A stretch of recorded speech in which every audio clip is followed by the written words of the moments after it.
श्री राम। भारत माता की भारत माता की जय श्री राम। जय श्री राम। जय श्री राम। जय श्री राम।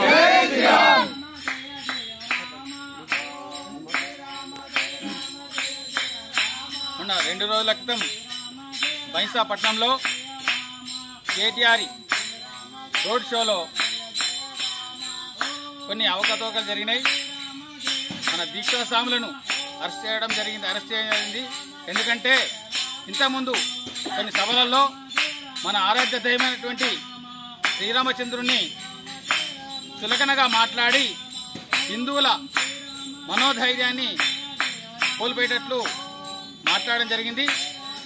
ఆ విధంగా మాట్లాడడం వలన ఆయన బైంసకు రావడం దీక్షా భక్తులకు బాధ కలిగించి నిరసన తెలపడం జరిగింది. ఆ నిరసన తెలపడం వలన పోలీసు వాళ్ళు కొట్టించి ఒక 17 మందిని జైల్లో వేయడం జరిగింది. ఈ హనుమాన్ దీక్ష అంటే ప్రతి దీక్ష పరుడు మాలేసుకున్నప్పుడు హనుమంతునితో సమానం కనుక అటువంటి రామభక్తులను జైలు చేయడం అనేది అరిష్టం.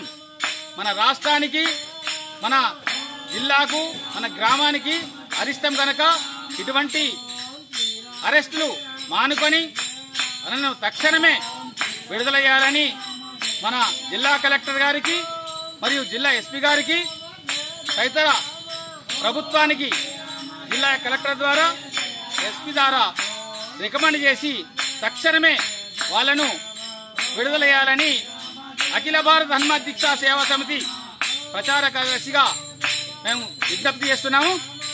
ఇది దీక్షా భక్తులు హనుమత్ దీక్షా భక్తులకే కాదు, అయ్యప్ప దీక్షా భక్తులు, శివ దీక్షా భక్తులు, దుర్గా స్వామి దీక్షా భక్తులు వీళ్ళందరికీ కూడా ఇదొక చెడు కాలం.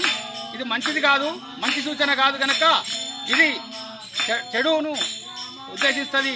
వారు ఎన్ని మాటలన్నా ఒక ఆయన శ్రీరాముడు నీకు పినతండ్రా, సీతమ్మ పినతల్లా అని ఒక అంటే ఆయన ఏం చేయరు. ఈ కేటీఆర్ కూడా ఎన్ని మాటలన్నా ఆయన ఏం చేయరు. ఈ దీక్షా భక్తులను అరెస్ట్ చేసి జైలు వేయడం అయితే చాలా అన్యాయము. అది హనుమంతుని జైలు వేసినంత పాపం గనక దీనికి చాలా పాపం వేసిన వాళ్లకు, మన అధికారులకు కూడా చాలా ఇబ్బంది కలుగుతుంది. కనుక మీరు దీక్షా భక్తులను ఒక గౌరవించి వీళ్ళందరికీ ఇబ్బంది కలగకుండా మానవత్వ కృతతో విడుదల చేయాలని కోరుకుంటున్నాం.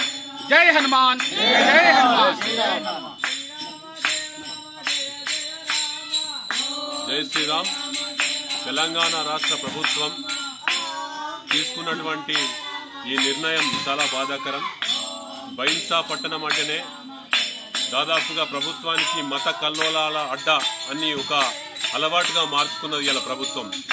కేసీఆర్ ముఖ్యమంత్రిగా ఉన్నప్పుడు కానీ, రేవంత్ రెడ్డి ముఖ్యమంత్రిగా ఉన్నప్పుడు కానీ అక్కడ జరుగుతున్నది హిందువుల మీద దాడే తప్ప వేరే మతస్థులకు ఏలు పెట్టే పరిస్థితి ఇలా ఏ ప్రభుత్వం కూడా లేదు. తస్మాత్ జాగ్రత్త. ఇయ్యాల భవిష్యత్తు లోపల హైందవ ధర్మం మీద ఏలు పెడితే ఏ నా కొడుకైనా కూడా ఓట్లతోని బుద్ధి చెప్పే రోజులు వచ్చినాయి, వస్తున్నాయి. ఇవాళ ఒక హనుమాన్ మాల వేసినటువంటి వ్యక్తి అరాచకానికి గురవుతాడా? ఇవాళ మేము పోలీసులను ప్రశ్నిస్తున్నాం. ఇవాళ ఒక దీక్షలో ఉన్న వ్యక్తి సామూహికంగా అక్కడ ఉండి ఆయనను శాంతియుతంగా ధర్నా చేసి మీరు రావద్దు అని చెప్పడం జరిగింది. రాజ్యాంగబద్ధంగా వాళ్ళు ఆచరించినటువంటి విధానానికి వీళ్ళు విరుద్ధంగా పోయి వాళ్ళు గుడ్లతోని కొట్టిండ్రు, వాళ్ళు వంకాయలతో కొట్టిండ్రు అని చెప్పి తప్పుడు సమాచారాలు చెప్పి ఒక 17 మంది హనుమాన్ మాల పరులను తీసుకుపోయి హుటాహుటిన ఆదిలాబాద్ జైల్లో పెట్టి వాళ్ళ కనీసం భిక్ష సమయం లోపల కూడా వాళ్లకు సడలింపు లేకుండా ఈ పోలీసులు తీసుకున్నటువంటి నిర్ణయం చాలా దుర్మార్గం. దీన్ని చాలా ఖండిస్తున్నాం. భవిష్యత్తు లోపల ఒక దీక్షలో ఉన్నటువంటి ఏ వ్యక్తిని కూడా అరెస్ట్ చేసినా కూడా ఖబర్దార్ పోలీసులారా, ఖబర్దార్ ప్రభుత్వ నాయకులారా, ఇలా మీకు సిగ్గు శరం ఉంటే ఒక మాలేసుకున్నది ఎందుకండి? మానసిక ప్రశాంతత కోసం, శారీరక ప్రశాంతత కోసమే మాలేసుకుంటాడు. అసొంటి వ్యక్తి ఇలా ఏమైనా దేశద్రోహతనం చేసిండా, కులద్రోహతనం చేసిండా, టెర్రరిస్ట్ అయిందా? ఇలా సిగ్గుతక్క ప్రభుత్వం ఈ ప్రభుత్వం. రేవంత్ రెడ్డి, నువ్వు ఇక్కడ భవిష్యత్తులో బాగుపడాలంటే నువ్వు అందరినీ సమానంగా చూడాలా, ఇలా హిందువులను తొక్కేయాలనేటటువంటి యోచనలో పోతివంటే నిన్ను రానున్న రోజులలో తొక్కి పడేస్తామని చెప్పి దీని ప్రక్షాళన మీకు తెలియజేస్తున్న. ఖబర్దార్, ఐందవ ధర్మ సోదరులను ఎక్కడ ముట్టుకున్నా కూడా మీకు రానున్న రోజులలో రాళ్లతో కొట్టే పరిస్థితి దగ్గరకు వస్తుందని చెప్పి మేము ఖండిస్తున్నాం. ఇంకోసారి ఇట్లా జరిగితే మాత్రం సామూహికంగా ప్రభుత్వానికి మేము ఖచ్చితంగా ఎదురు తీసే విధంగా మేము ఎదురు తిరుగుతామని చెప్పి మీ ద్వారా మేము ప్రభుత్వానికి తెలియజేస్తున్నాం. జై శ్రీరామ్. జై శ్రీరామ్. జై శ్రీరామ్. జై శ్రీరామ్.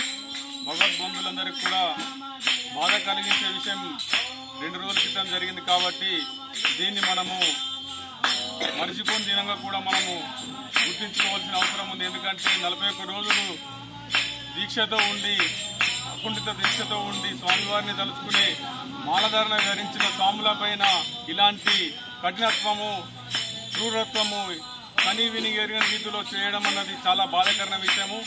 ఈ యొక్క స్వాములను బాధ పెట్టిన వారు ఎవరు కూడా భవిష్యత్తులో వారికి పుట్టగతులు ఉంటాయని మేము భావిస్తున్నాము. ఆ యొక్క ఆంజనేయ స్వామి వారిని ఎలాగైనా దండిస్తాడు కాబట్టి ఈ ప్రభుత్వం కూడా గతంలో కూడా కేసీఆర్ చేసినట్టు హిందూ ద్రోహితనాన్ని కేసీఆర్ చేసిండు. ఆయన పాతాళానికి వెళ్ళాడు. ఇప్పుడు అదే పని ఈ రోజు ఈ యొక్క రేవంత్ రెడ్డి కూడా చేస్తున్నాడు కాబట్టి ఆయనకు కూడా పుట్టగతులు ఉండకుండా రాజకీయంగా ఆయనకు కూడా పాతాళానికి వెళ్లే పరిస్థితి వస్తుంది. కాబట్టి ఎప్పటికైనా ఖబర్దార్ గుర్తించుకోండి.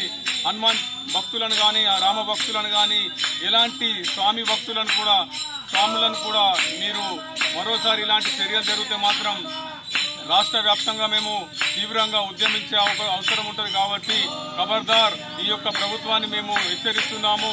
ఎందుకంటే ఇలాంటి ముందు ముందు కూడా జరగకుండా బేషరతుగా వారిని విడుదల చేయాల్సిన అవసరం ఉంది. కాబట్టి ఈ చర్యను దుశ్చర్యగా భావించి